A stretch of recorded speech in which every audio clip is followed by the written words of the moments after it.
राधा स्वामी, राधा स्वामी दयाल की दया, राधा स्वामी सहाय। शब्ददार 56 56। आज का विषय है मुर्शिद का खुदा दाना है।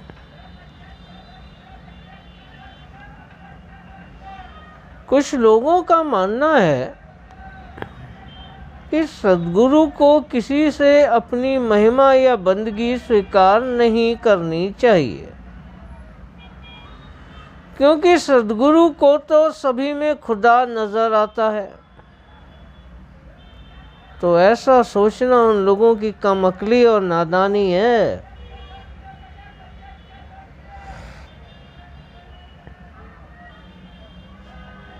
सद्गुरु का स्वामी कुल मालिक दयाल है, यानी मुर्शिद का खुदा दाना है और मुरीद का खुदा नादान है। इस स्थिति में नादान खुदा को दाना खुदा का सजदा करना और बंदगी करना हर तरह से जायज़ और उचित है। फिर मुर्शिद यानी सद्गुरु खुद को कभी स्वामी कहते भी नहीं, वो तो स्वयं को सेवक ही बताते हैं।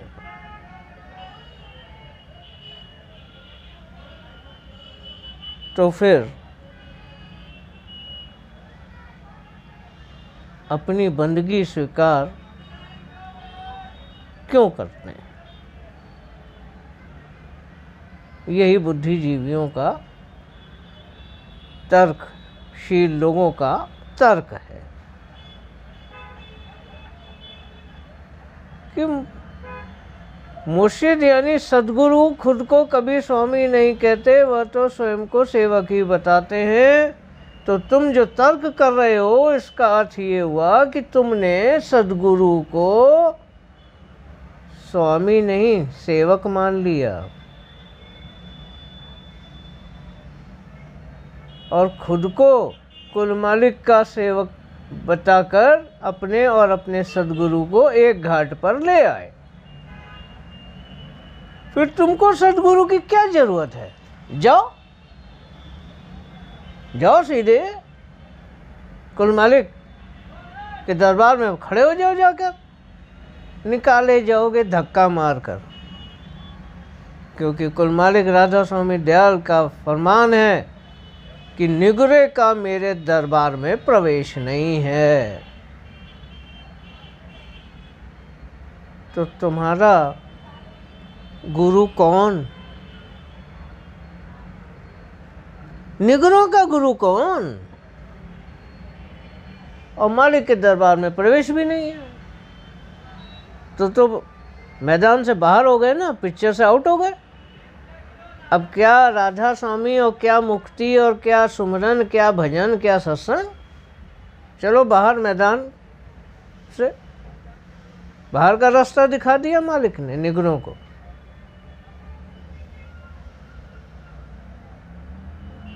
तो सद्गुरु का स्वामी कुल मालिक दयाल है, यानी मुर्शिद का खुदा दाना है और मुरीद का खुदा यानी मुरीद का स्वामी नादान है। तभी तो दाना खुदा का सिजदा करता है।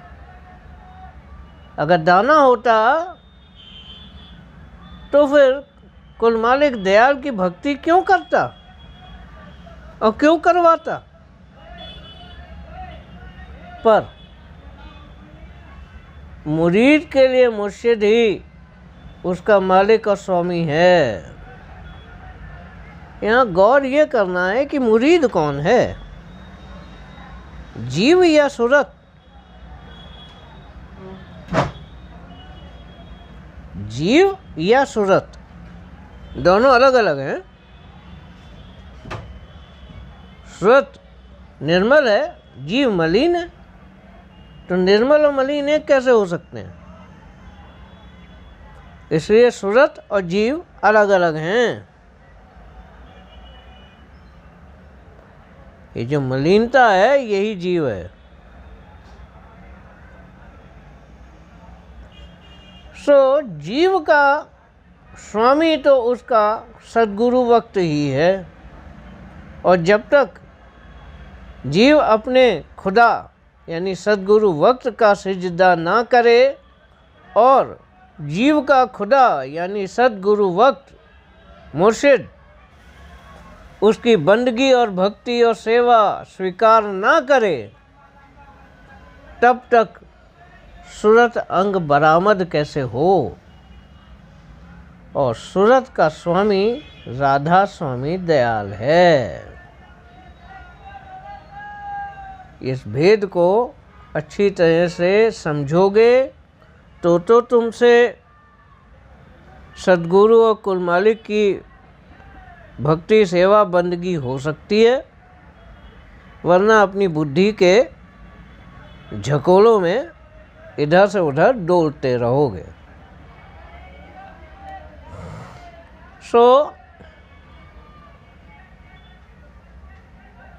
मुर्शिद का खुदा दाना है और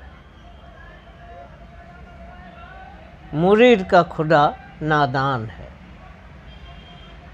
अब नादान खुदा का सिजदा करोगे तो दाना खुदा मिलेगा, क्योंकि वो नादान अपने खुदा के लिए है, तुम्हारे लिए नहीं। तुम्हारा तो वही खुदा है।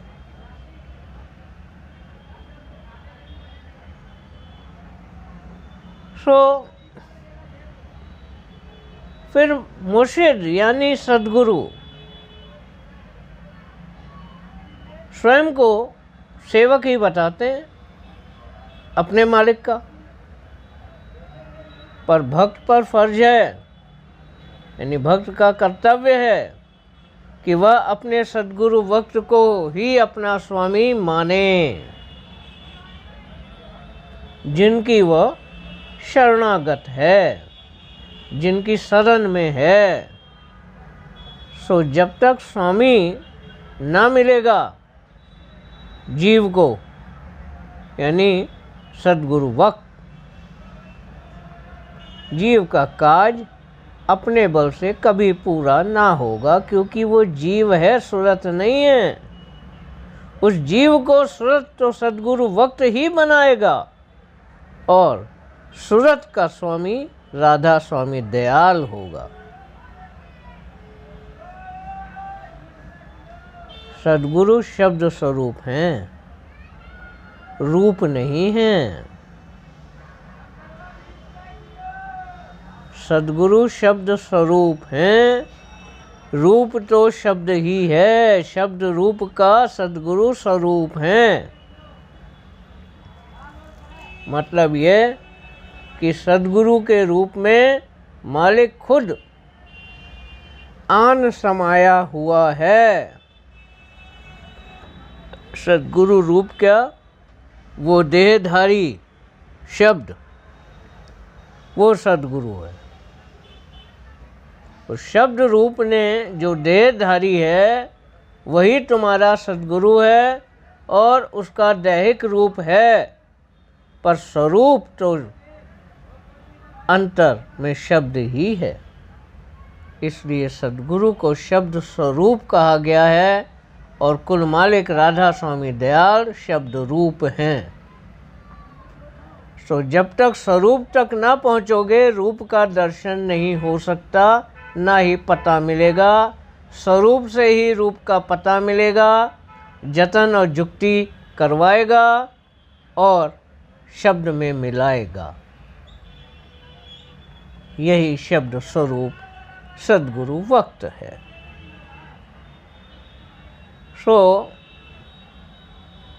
सद्गुरु रूप में मालिक खुद आन समाया हुआ है, और यही सद्गुरु का वास्तविक स्वरूप है, जिसका ध्यान करने का राधा स्वामी मत में उपदेश किया गया है। ध्यान किसका करना है?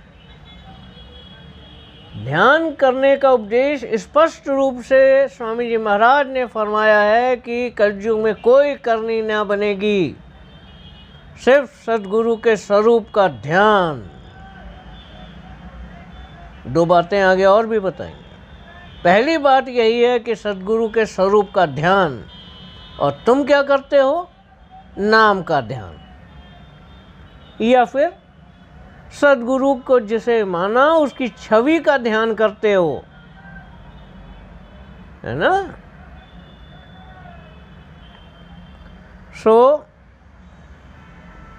उसकी फिगर को इमेजिन करते हो, छवि का ध्यान करते हो। स्वरूप का तो तुम्हें पता ही नहीं, क्योंकि तुम्हारी भक्ति में खोट है।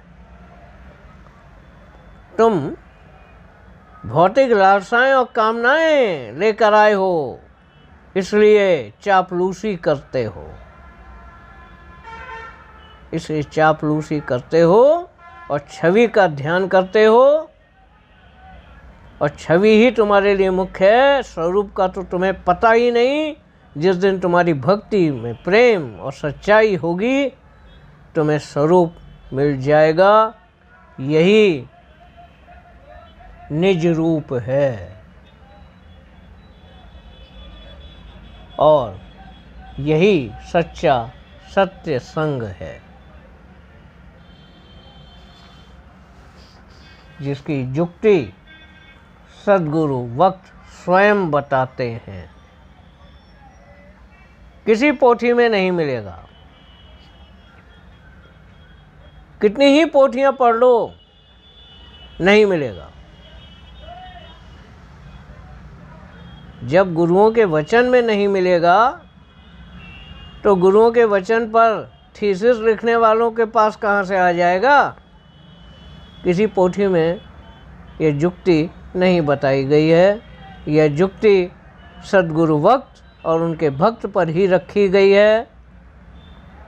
पोथियों में ये ज़रूर मिलेगा कि कहाँ जाना है, पर ये नहीं मिलेगा कि कैसे जाना है,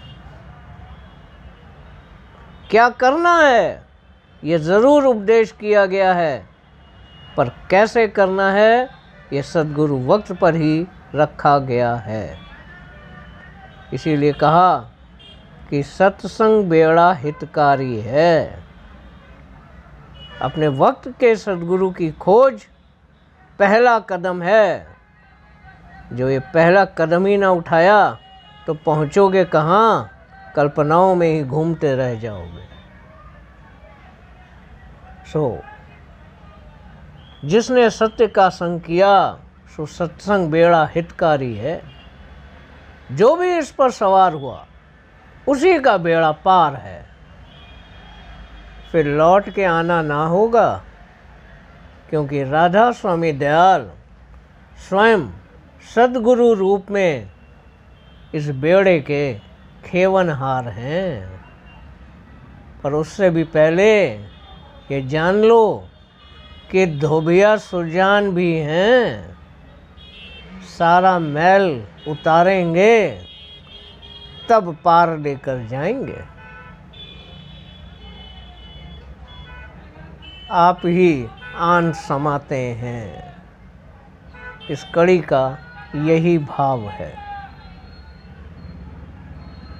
ये ठीक है कि जो भी अवतार आदि हुए हैं, वे अपने वक्त में अपने स्तर तक की मुक्ति जीव को दे सकते थे,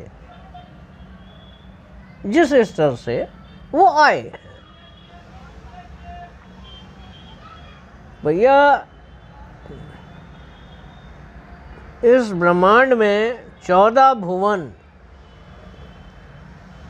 10 द्वार मौजूद हैं और उपस्तर तो अनगिनत है। कौन किस स्तर से आया? जिस स्तर से आया उसी स्तर तक की मुक्ति जीव को दे सकते थे। और ऐसा ही पिछले हो चुके संत मार्गीय महात्माओं और संतों ने भी अपने वक्त में किया। कि जिस स्तर से वो आए उस स्तर तक की मुक्ति जीव को प्रदान करी, पर उनके अंतर्ध्यान हो जाने पर,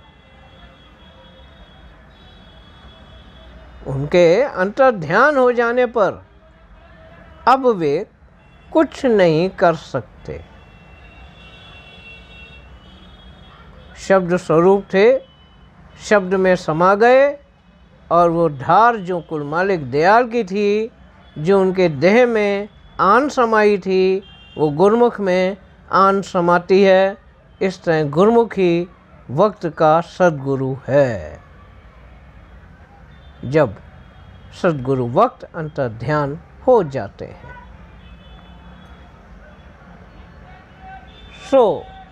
अंतर्ध्यान हो जाने पर अब वे कुछ नहीं कर सकते। उनकी छवि लगाओ या उनके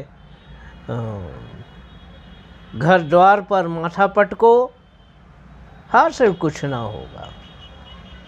बेशक उनकी महिमा है, उनका मान है, उनका सम्मान है, उनकी यादगारी है। अपने दादाजी की भी तो फोटो लगाते हो ना घर में, उनके प्रति भी तो मान और सम्मान और भाव है ना, पर खर्चा तो पिताजी से ही चलेगा। पढ़ा लिखा के योग्य तो पिताजी बनाएंगे, दादाजी तो गए। पर उद्धार तो अपने वक्त के सद्गुरु से ही होगा। अब इस वक्त में जिस भी जीव को सद्गुरु पूरे मिलेंगे और वह उनको अपना खुदा जानेगा, तभी उसका काज पूरा हो सकता है। फिर चाहे कितनी ही वचन वाणी की पोथियाँ पढ़ पढ़ाकर पुरानी चाल पर चलने की कोशिश कर लो, पर सोचो कहाँ पहुँचोगे, चलोगे कहाँ, चलाएगा कौन। तुम कोशिश कर लो, पर कहाँ पहुँचोगे और कौन पहुँचाएगा। बिना सद्गुरु वक्त के दिशा, रीत और जुगत कौन बताएगा। कहा है, जो तू घट में चालन हार, चलने वाला संग ले यार। कुछ लोगों का मानना है कि पोथियों में सब लिखा है, पर सच तो यह है कि पोथियों में सिर्फ सार लिखा है। और सार यह है कि अपने वक्त के सद्गुरु पूरे की खोज करो। तो सार तो किसी की समझ में आया नहीं, और दावा सतनाम और सतलोक और राधा स्वामी धाम का करने लगते हैं। अगर इतनी ही समझ आ गई होती तो आज चिराग तले अंधेरा ना होता, और ना ही कोई पिछड़ों की टेक पकड़कर निगरा ही बैठा होता। पोथियाँ पढ़कर और पिछड़ों की तस्वीरों और सामानों पर माथा पटक कर किसी को भी दिल में सच्चा प्रेम पैदा नहीं हो सकता, बल्कि कहीं ना कहीं अहंकार ही बढ़ता जाता है कि हम यहाँ गए, हम वहाँ गए, हमने वहाँ की यात्रा करी, वहाँ की भंडारा अटेंड किया, ये यहाँ की प्रसादी है, वहाँ की प्रसादी है। सद्गुरु मिला नहीं, कर्मकांड सारे कर डाले। मशीनों ने लड्डू बनाया और तुमको प्रसाद कह के पकड़ा दिया। प्रसादी क्या होती है तुम्हें पता ही नहीं। अगर मूर्खों पता होता प्रसादी किसे कहते हैं तो इस तरह उछल ना रहे होते। सद्गुरु का तो पता नहीं, प्रसादी लेके डोल रहे हो इधर से उधर। प्रसादी उसे कहते हैं जिसे सद्गुरु ने चखा हो, उस पर अपनी दृष्टि डाली हो या उसे स्पर्श किया हो, ये है प्रसादी। तो जब तक तुम्हें सद्गुरु वक्त मिला ही नहीं, प्रसादी कैसे मिल गई? कितने घोर अंधेरे में पड़े हो तुम, कितने घोर अंधकार में हो तुम। सद्गुरु मिला नहीं, प्रसादी मिल गई। सद्गुरु कौन पता नहीं, उपदेश मिल गया। अरे यार, क्या मिल गया? क्या बुद्धि घास चरने चली गई है? सद्गुरु का स्पर्श किया हुआ प्रसाद, दृष्टि डाला हुआ प्रसाद, चखा हुआ प्रसाद, और तुम मशीनों से बने हुए लड्डू लाकर कहते हो प्रसादी है। अरे मशीन की प्रसादी है भाई, ये मशीन की प्रसादी है, सद्गुरु की नहीं है। कितने घोर अंधकार में हो तुम, क्योंकि प्रेम नहीं है, गरज नहीं है, जरूरत ही नहीं है। सांप यहां से निकला है, लकीर पीट रहे हैं। सांप निकल गया, लकीर पीट रहे हैं। एक जगह खड़े होकर कदम ताल कर रहे हैं और कह रहे हैं हम तो चले। ऐसे ही लोगों के लिए कुल मालिक का वचन है कि कोल्हू के बैल हो तुम, दिन भर चले